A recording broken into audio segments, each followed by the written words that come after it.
नमस्कार मित्रांनो, तुला शिकवीन चांगला धडा. पुढील भागामध्ये अधिपती भुवनेश्वरीला सगळ्या घरभर शोधत असतो. तेवढ्यात आजी येते. तो विचारतोय, आजी आईसाहेब कुठे गेल्या? आजी म्हणते, अरे तुझ्या बायकोला आणायला. तो म्हणतो, अगं काल तू गेली होती ना, आज त्यांना काय गरज होती? आजी म्हणते, असं कसं? सुनबाई घरला यायला नको का? तो म्हणतो, अगं आजी त्यांच्या असं मागं लागणं बरं दिसत नाही. त्या जर उद्या चिडल्या आणि म्हणल्या आता घरला येतच नाही, मग काय? ते म्हणतात ना, हे बी गेलं ते बी गेलं, तेल बी गेलं तूप बी गेलं, आणि हाती ते काय आलं? दुपटणं. म्हणून म्हणतो जरा शांततेने घ्यावा. आजी म्हणते, हे बघ, शाळेचा प्रश्न सुटल्याशिवाय सुनबाई काय घरला येत नाही. भुवनेश्वरी अक्षूला म्हणते, सुनबाई चला की घरला. अहो सूर्यवंशी घराण्याची तुम्ही एकुलते एक सुनबाई. एवढे दिवस माहेर राहणं बरं दिसतंय वय. अहो लोक आम्हासनी विचारतात, सरकार सुनबाई का राहिल्या माहेरी? अशा आपल्या गोष्टी चार चौघात नसते आणायच्या. अक्षर म्हणते, हो का? पण ह्या गोष्टी चार चौघात मी नाही आणल्या, तुम्ही आणल्या. आणि तुम्हालाच मला घराबाहेर काढायचं होतं ना, मग काढलं, झालं तुमच्या मनासारखं. आणि मला एक कळत नाही मॅडम, तुम्ही केव्हापासून लोकांचा विचार करू लागलात? भुवनेश्वरी म्हणते, अहो सुनबाई तसा विचार करावा लागतो लोकांचा. काय नाही, शेवटी आपण समाजात राहतो की नाही, त्या समाजाचा विचार करावा लागतो. चला घरला चला. अक्षरा म्हणते, मॅडम तुम्हीच मला घराबाहेर काढलं आणि त्यासाठी तुम्ही मला खूप चॅलेंज दिले. मी तुमचा खरा चेहरा अधिपतींसमोर आणायचा खूप प्रयत्न केला, पण तुम्ही काय बोलल्या? तुम्ही अधिपतीसमोर काही सिद्ध करू शकत नाही. मी अधिपतींना सांगायचा खूप प्रयत्न केला, पण त्यांना माझं पटलंच नाही. त्यांना फक्त तुमचं पटतं. त्यांचा तुमच्यावर खूप प्रभाव आहे. पण मी नाही शांत बसणार. मी माझे प्रयत्न थांबवणार नाही. कळेल त्यांना कधीतरी खरं काय ते. काय ना, माझा नवरा खूप साधा भोळा आहे. तो तुम्हाला देवी मानतो, त्यामुळे त्यांना कळतच नाही तुम्ही माझ्याविरुद्ध कारस्थान रचताय. भुई म्हणते, आम्ही काय म्हणतो सुनबाई, मागचं सगळं कशाला उकरून काढताय तुम्ही? आम्ही सगळं विसरतो, तुम्ही सगळं विसरा, त्यातच सगळ्यांचं भलं आहे. आणि आम्हाला एक सांगा, तुम्हाला तुमचा संसार नग आहे का? अक्षर म्हणते, हवा आहे, मला माझा संसार हवाच आहे, पण मला घरी नेण्यामागे तुमचा नक्कीच काहीतरी स्वार्थ आहे. भुवनेश्वरी म्हणते, आम्हाला आमचं प्रेम हवं आहे. तुम्ही घरी आल्याशिवाय मोठे मालक काय आमच्याशी लग्न करत नाही. अक्षरा बोट करत म्हणते, हां म्हणजे मी तुम्हाला तुमच्या फायद्यासाठी घरी यायला हवी. भुवनेश्वरी म्हणते, बघा सुनबाई, फायदा तोटा असला काय आम्ही विचार करत नाही. तेवढा वेळ पण नाही हो आमच्याकडं. तुम्ही फक्त घरी यायला पाहिजे. तुम्ही सूर्यवंशींची एकुलती एक सून आहे म्हणून म्हणतो घरी चला. अक्षरा रागात म्हणते, असं नाही होत मॅडम, मी काय कसूत्री भावली नाही आहे तुमचं ऐकायला. तुम्ही म्हटल्या ते मी घराबाहेर पडले, आता तुम्ही म्हटल्या मी लगेच तुमच्यासोबत यायचं. असं नाही होणार मॅडम, मला माझे स्वतंत्र विचार आहेत. हे माझं आयुष्य आहे. माझ्या आयुष्याचं काय करायचं काय नाही हे मी ठरवणार. माझी काही चूक नव्हती मॅडम, तरी मला माझ्या हक्काच्या घरातून बाहेर पडावं लागलं. आमच्यात काहीच प्रॉब्लेम नव्हते. अधिपती आणि माझ्यात सगळं व्यवस्थित चालू होतं, पण तुम्ही गैरसमज निर्माण केले आणि आमच्यात वाद झाले. आता अक्षरा बरंच काय बोलती.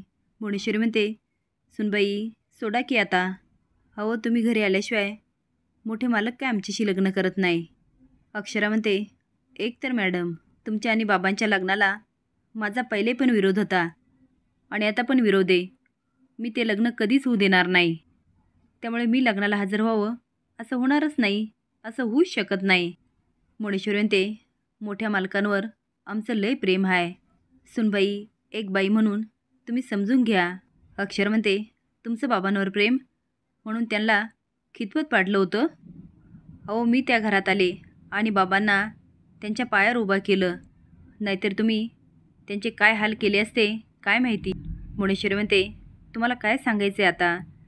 20 वर्षे आम्ही त्या घरात राहतो. त्या घरासाठी सगळं आयुष्य दिलं, पण त्या घराने आमच्यासोबत काय केलं? जाऊ द्या ना सुनबाई, तुम्हासनी आमचं दुःख सांगून काय उपयोग. हात जोडून विनंती आहे, चला ना घरला. अहो तुम्ही आल्याशिवाय आमचं लग्न नाही होणार. आता अक्षरा परत तेच बोलते, तुम्हाला मी तेच सांगते, तुमचं आणि बाबांचं लग्न व्हावं अशी माझी पहिले पण इच्छा नव्हती आणि आत्ता पण नाही आहे. आणि काय भुवनेश्वरी मॅडम, माझ्या काय एवढ्या गयावया करताय? मी संक्रांतीला घरी आले तेव्हा तुम्ही आम्हाला धक्के मारून हाकलून दिलं. त्या दुर्गेश्वरी मॅडमने तर माझ्या बाबांवर हात उचलला. ते मी आयुष्यात कधीच विसरणार नाही. तुम्ही आत्ता माझ्याशी बोलताय, त्यावेळेस माझ्याकडून काहीच नाही बोललात. मग तुम्हीच सांगा, मी तुमची इच्छा कशी पूर्ण करणार? भुवनेश्वरी म्हणते, एक तर ते दुर्गीने हात उचलला, पण तुम्ही विसरलात का? आम्हीच तिला अडवलं. आम्ही काय तिला सांगितलं नव्हतं असं कर म्हणून? अक्षरा म्हणते, मॅडम असं नाही होत, असं होतच नाही. अधिपती म्हणतो, आज्जे आईसाहेबांनी असं नव्हतं करायला पाहिजे. अगं एक तर 4 वर्ष सर्वंशी त्यांच्याशी लग्न करायला तयार झाले. त्या माणसाचं डोकं फिरलं ना, तो काही लग्न करत नसतो. थोडं थांबायचं का आईसाहेबांनी, नंतर विचार करायचा. हे बघ, आईसाहेबांनी लय घाई केली. आजी म्हणते, हे बघ मी तिला सांगितलंय, तू शाळेचा निर्णय घेतल्याशिवाय सुनबाई काय घरला येत नाही. आणि पण सांगितलं, सुनबाईच्या सगळ्या मागण्या मान्य कर आणि तिला घरला घेऊन ये. अधिपती म्हणतो, असं असेल तर ठीक आहे, पण काय काय आज्जे करतील का मागण्या पूर्ण? आजी म्हणते, का नाही करणार? हे बघ, आता मला तुमचा संसार झालेला बघायचा आहे, नातं परतुंड बघायचे आहेत, म्हणजे मी डोळे झाकायला मोकळी. अधिपती म्हणतो, 16 वर्षाची खंदी कार्यकर्ती, तू काय 200 वर्षे मरत नसती. आजी म्हणते, नगर रे बाबा, एवढं कशाला पाहिजे? ती देवासमोर जाते आणि हात जोडून म्हणते, सगळं व्यवस्थित होऊ दे. अधिपती म्हणतो, होणार, सगळं व्यवस्थित होणार. भुवनेश्वरी म्हणते, सुनबाई आम्ही आता काय करावं?